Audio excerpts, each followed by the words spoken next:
बिस्मिल्लाहिर्रहमानिर्रहीम। अस्सलाम वालेकुम के साथ मैं हूं इफ्तिखार काज़मी। और पीडीएम के सरबराह मौलाना फजल रहमान और चौधरी बरादरान के दरमियान मुलाकात हुई है और इस मुलाकात की अंदरूनी कहानी भी सामने आ गई है। मौलाना फजल रहमान पीडीएम के सरबराह ने कल बहुत अहम मुलाकातें की।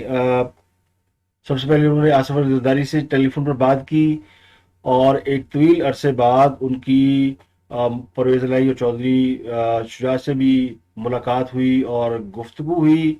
लाहौर में चौधरी बरादरान की रिहाइशगाह पर जो मुलाकात हुई उसमें दो सेशन हुए। एक 1-to-1 सेशन हुआ और एक सेशन जो है वो पब्लिकली, जिसमें दोनों तरफ के लोग बैठे। जरा ये कहते हैं कि मौलाना फजल रहमान ने तरीके अदम एतमाद पर मुस्लिम लीग काफ की क़यादत से हमायत मांग ली है। इससे पहले आसिफ अली जरदारी भी लाहौर में चौधरी बरादरान से मुलाकात कर चुके हैं और उनसे तहरीक अदम एतमाद के लिए हमायत की दरख्वास्त कर चुके हैं। और अब इतवार के रोज़ शहबाज शरीफ मिलेंगे चौधरी बरादरान के साथ। तो चौधरी बरादरान इस वक्त मुल्की सियासत में एक बार फिर अहमियत इख्तियार कर गए हैं। परवेज़ इलाही और उनकी जमात खान साहब की इत्तेहादी हैं और कौमी असम्बली में काफ लीग के अरकान असम्बली की वजह से ही हुकूमत की अक्सरियत जो है वो कायम है।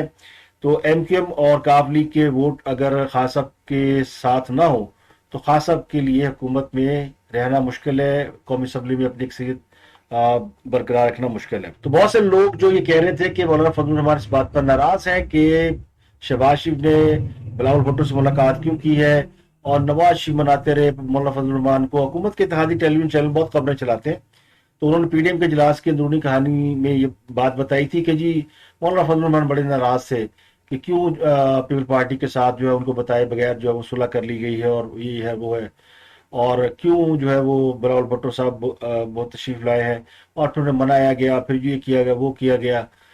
और यानी मौलाना फजल रहमान फिर इतने मान गए कि उन्होंने अगले दिन आसिफ अली जरदारी साहब को उठ के टेलीफोन भी कर लिया और फिर वो चौधरी बरादरान से मिलने भी पहुंच गए। अब परवेज इलाही से उनकी मुलाकात तयशुदा नहीं थी। जब उन्होंने आसिफ अली जरदारी से टेलीफोन पर बात की तो आसिफ अली जरदारी साहब ने ही उन्हें परवेज इलाही से मुलाकात का मशवरा दिया और मौलाना फजल रहमान फिर खुद उसी वक्त, यानी ये मुलाकात हफ्ते के रोज़ हुई और मौलाना फजल रहमान चौधरी बरादरान के घर पर पहुंच गए और उन्होंने वहां पहुंचकर उनसे तहरीक अदम के हवाले से डिस्कशन की। तो उन्होंने एक जवाब ये दिया कि उनकी मुलाकात शहबाज शरीफ के साथ भी होनी है, फिर उसके बाद वो इस बात का फैसला करेंगे कि क्या करना है, यानी साथ देना है या नहीं देना। और ये तो आपको पता ही है पार्टी से मुशावरत कौन करता है। तो हकीकत ये है कि चौधरी बरादरान और अगर शरीफ फैमिली के साथ मुलाकात करते हैं तो ये एक्चुअली मुल्की सियासत के अंदर बहुत बड़ा ब्रेक थ्रू होगा। परवेज इलाही और चौधरी शुजात मुस्लिम लीग नून का ही हिस्सा रहे हैं और मुस्लिम लीग नून की सियासत में इन दोनों भाइयों का बहुत ज़बरदस्त किरदार रहा है। जनरल मुशर्रफ ने जब नवाज शरीफ की हुकूमत का तख्ता उल्टा था और उन्हें ज़बरदस्ती पहले उन्हें जेल में रखा, उन पर मुकदमात कायम किए, फिर उसके बाद उन्हें जिला वतन कर दिया। तो चौधरी बरादरान का ख्याल ये था कि उनको बाहर नहीं जाना चाहिए। उन्होंने पाकिस्तान में रहना मुनासिब समझा और फिर उन्होंने एक जमात बनाई जिसका नाम मुस्लिम लीग कायद-ए-आज़म रखा। कहने वाले कहते हैं कि ये इस्टेब्लिशमेंट की ख्वाहिश पर, यानी जनरल मुशर्रफ की ख्वाहिश पर एक सियासी जमात बनाई गई थी जिसे उस वक्त की किंग्स पार्टी कहा जाता था, यानी जो पार्टी शाह की मर्जी से बनती है। इस किंग्स पार्टी में वो लोग शामिल थे जो मुस्लिम लीग नून के लोग थे। बहुत सारे लोग मुस्लिम लीग नून से, कुछ पीपल पार्टी से और कुछ दाएं बाएं लेफ्ट राइट से लोग आए और एक मुस्लिम लीग काफ बन गई। फिर मुस्लिम लीग काफ हुकूमत में रही और 2008 तक मुस्लिम लीग काफ की हुकूमत रही। तो चौधरी बरादरान फिर उसके बाद पीपल पार्टी के इलाही बन गए। पीपल पार्टी की हुकूमत आई तो चौधरी परवेज इलाही उस जमाने में डिप्टी प्राइम मिनिस्टर के ओहदे पर फायज रहे। उसके बाद कोशिश ये थी मुस्लिम लीग नून के लोगों की कि चौधरी बरादरान और शरीफ फैमिली दोबारा से सुलह कर लें, लेकिन मियां नवाज शरीफ इस मामले में वो राजी नहीं थे। वो समझते थे कि जिन लोगों ने मुस्लिम लीग नून की बुरे वक्त में یعنی ان کا ساتھ چھوڑا، ان کو پارٹی میں واپس نہیں لینا چاہیے۔ بہت سے لوگوں نے پارٹی واپس لے لیا، لیکن چودھری برادران کے حوالے سے ان کے رویے میں کوئی نرمی نہیں آئی۔ آ، یہ بات نہیں کہ ان میں رابطے نہیں ہوتے تھے، رابطے بھی ہوتے رہے، لیکن اب جو رابطہ ہونے جا رہا ہے یہ اپنی نوعیت کا بہت بڑا رابطہ ہے، یہ چونکہ پولیٹیکل لیول پہ ہو رہا ہے۔ تو اس کے بعد اگر یہ دونوں مسلم لیگ کاف اور مسلم لیگ نون میں کوئی یعنی الحاق ہو جاتا ہے، کیونکہ اب یہ تو کہنا مشکل ہے کہ مسلم لیگ کاف جو ہے وہ دوبارہ مسلم لیگ نون کا حصہ بن جائے گی، یا چودھری برادران اپنی ایک جماعت کو جو انہوں نے چھوٹی بڑی جیسی بھی جماعت ہے ان کی ایک اپنی اہمیت ہے، اور یہ اہمیت اس لیے بھی ہے کہ وہ ہمیشہ اسٹیبلشمنٹ کے قریب لوگوں میں سمجھے جاتے ہیں، اور ان کی سب سے زیادہ لائلٹی بھی اسٹیبلشمنٹ کے ساتھ ہی ہے۔ تو اگر یہ جماعت پی ڈی ایم کے ساتھ ملتی ہے تو اس کا مطلب یہ ہوگا کہ اسٹیبلشمنٹ کی طرف سے انہیں گرین سگنل ہے۔ تو مسلم لیگ کاف کا کی پوزیشن اس میں بڑی سگنیفیکنٹ ہو گئی ہے۔ اگر مسلم لیگ کاف اپنی یعنی خاصب کے اتحاد سے نکل جاتی ہے اور تحریک اعتماد کے لیے حمایت کر دیتی ہے تو پھر سیاست کا نقشہ بہت بدل جائے گا۔ اب سوال یہ کہ اگر آپ ماضی کا ریکارڈ دیکھیں، ٹریک ریکارڈ دیکھیں، تو ٹریک ریکارڈ تو یہ ہے کہ پچھلے سال کے اوائل میں جب مولانا فضل الرحمان لانگ مارچ کر کے اسلام آباد پہنچے تھے اور انہوں نے اسلام آباد کے اندر بہت بڑی تعداد کے ساتھ دھرنا دیا تھا، تو حکومت مشکل میں آ گئی تھی، اور اتنی مشکل میں آ گئی تھی کہ یعنی خان صاحب کو پرتھو گئے سن، اور اسٹیبلشمنٹ کو انہوں نے بہت محنت ترلے واسطے کی، اور پھر پرویز الہی صاحب بیچ میں ان ہوئے، اور انہوں نے جا کے کوئی مولانا فضل الرحمان سے ملاقاتیں کی، ان کے کان میں پھونک ماری اور کوئی وعدے وعید کیے، اور جن میں کچھ باتیں منظر عام پہ آ چکی ہیں جن کے مطابق ان سے یہ کہا گیا تھا کہ آپ واپس چلے جائیں، عمران خان کو اگلے 2 3 4 مہینوں میں گھر بھیج دیا جائے گا، اور ان کی کہانی آلموسٹ ختم ہے، اسٹیبلشمنٹ نیوٹرل ہو گئی ہے، اور یہ ہو گیا وہ ہو گیا ہے۔ تو مولانا فضل الرحمان واپس لوٹ گئے، لیکن پھر یہ وعدہ وفا نہ ہو سکا، اور اس کے بعد پھر دوسرا کام یہ ہوا، تو ایک تو یہ مولانا فضل الرحمان ناراض ہوئے پرویز الہی سے اور ان لوگوں سے کہ یہ کیا ہوا۔ 2 4 مہینے تو انہوں نے صبر کیا، لیکن پھر انہوں نے دوبارہ سوچا کہ اب ایک اور لانگ مارچ کیا جائے، اور اب کی بار یہ جو دوسرا فیصلہ تھا کہ لانگ مارچ کی تاریخ دینی تھی پی ڈی ایم نے، اس میں فیصلہ یہ کرنا تھا کہ لانگ مارچ سے قبل اسمبلیوں سے استعفے دیے جائیں۔ پریشر آئے گا اسمبلیوں سے، جب اتنی بڑی تعداد میں لوگ جائیں گے تو الیکشن کمیشن الیکشن نہیں کرا سکے گا، اور چاروں اسمبلیوں سے لوگ جو ہے وہ اسٹیپ ڈاؤن کر جائیں گے، تو اسمبلیاں توڑنی پڑیں گی۔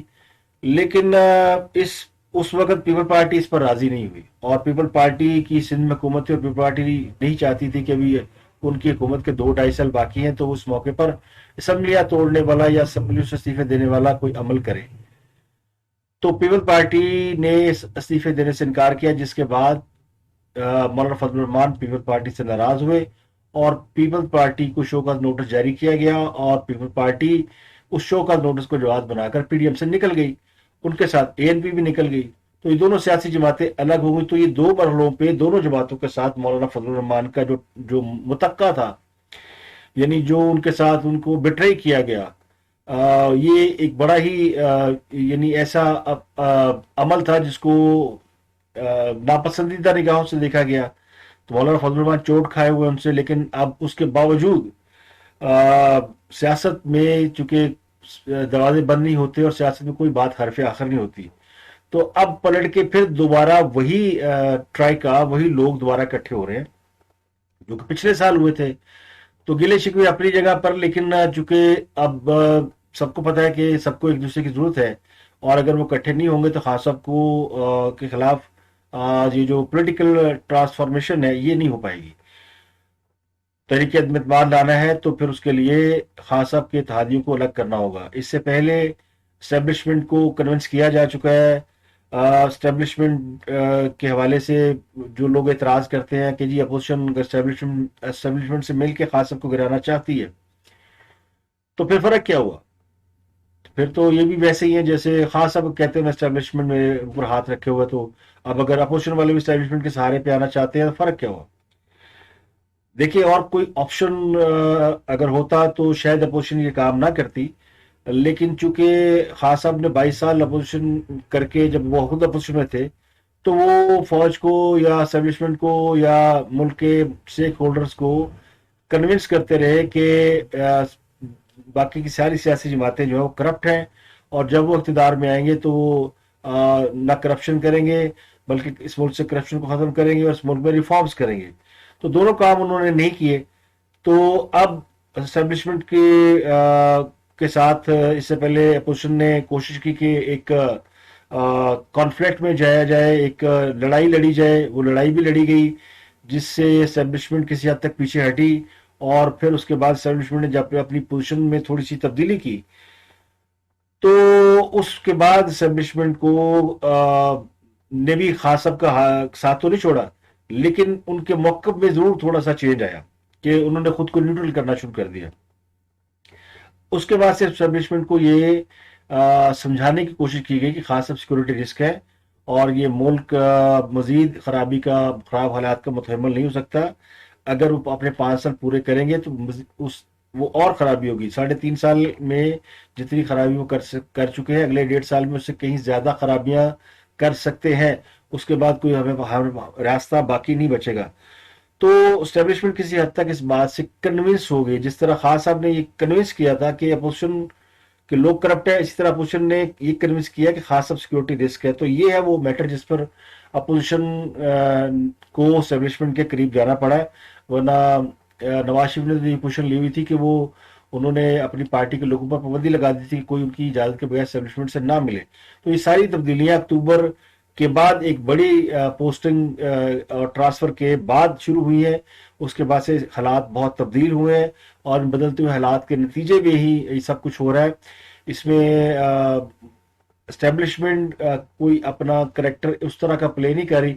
सब देखिए, एस्टेब्लिशमेंट अगर चाहे तो वो सबको फोन करके कह सकती है कि आप जाएं और जाके जरदारी साहब से मिले, और आप जाएं और जाके आप नवाज शरीफ से मिल लें, और अपोजिशन के साथ मिलके खान साहब को गिरा दें। लेकिन एस्टेब्लिशमेंट ये काम नहीं करी। तो अपोजिशन और की जमातें और सियासी जमातें जितनी भी हैं, वो अब अपनी पॉलिटिकल मनूवरिंग कर रही हैं। खान साहब के प्रोजल के पास आसिफ अली जरदारी का जाना, मौलाना फजल रहमान का जाना, बिलावल भुट्टो का शहबाज शरीफ से मिलना, और अब शहबाज शरीफ का परवेज इलाही से मिलना, ये है वो सारी चेंजेस जो बताती हैं कि मुल्क के अंदर सियासी हालात किस कदर तेजी से तब्दील हो रहे हैं। तो ये अब शहबाज शरीफ आप पहुंचेंगे इतवार की शाम, वो शाम 4 बजे उनकी मुलाकात होगी। 6 लोग उनके साथ हैं, और उनमें जो चौधरी शुजात और फैजलाई के साथ हैं वो ज़ाहिर है मूनस लाई होंगे, तारिक बशीर, चीमा, चौधरी सालिक और बाकी के लोग होंगे, 5-6 लोग होंगे। तो शहबाज शरीफ भी उनसे तहरीक अदम एतमाद के हवाले से गुफ्तगू करेंगे, और मौलाना फजल रहमान से जो मुलाकात हुई है उसमें उन्होंने तहरीक अदम एतमाद के हवाले से उनसे बात की है। इसके बाद MQM के साथ भी मुलाकात हो चुकी है। अगर काफ लीग जाती है तो फिर MQM भी यानी इस बात का इम्कान है कि MQM भी काफ लीग को फ्री फॉलो करेगी। तो ये बहुत बड़ी डेवलपमेंट है जो मैंने आपको बता दी, जो कि होने जा रही है या हो गई है। तो अगले यानी कुछ दिनों में इसको यानी ये हतमी शक्ल इख्तियार कर जाएगी। और अभी PDM ने इसके ऊपर जैसे उनको इसकी यानी अभी कहते हैं कि 32 लोगों की 32 अरकान कौमी असम्बली की हमायत उन्हें ऑलरेडी हासिल है। और अगर 7-8 लोग हैं मेरा ख्याल है, if I am not wrong, calf league के MNAs और कुछ का MQM के लोग, ये अगर सब मिल जाते हैं तो फिर उसके बाद खान साहब के पास कौमी असम्बली में अक्सरियत जो है वो लूज कर जाएंगे, और उनके लिए अपनी नशिस्त को संभालना मुश्किल होगा। और अगर वोट ऑफ नो कॉन्फिडेंस हो जाता है तो खान साहब को अपोजिशन में जाना पड़ेगा, और अपोजिशन अब बुरी सेटअप के लिए तय कर चुकी है मामला। लेकिन दूसरी तरफ ये चूंकि इतना आसान नहीं है इस मुल्क के अंदर इन चीज़ों का पाया तकमील तक पहुंचाना, तो अपोजिशन इसलिए फूंक फूंक कर कदम रख रही है, और वो देख रही है हालात वाक़यात को। और देखिए आगे आगे होता है क्या। अब तक के लिए इतना ही। कल आपसे होगी दोबारा मुलाकात। अपना गुरु दुआ के लोगों का बहुत ख्याल रखिए।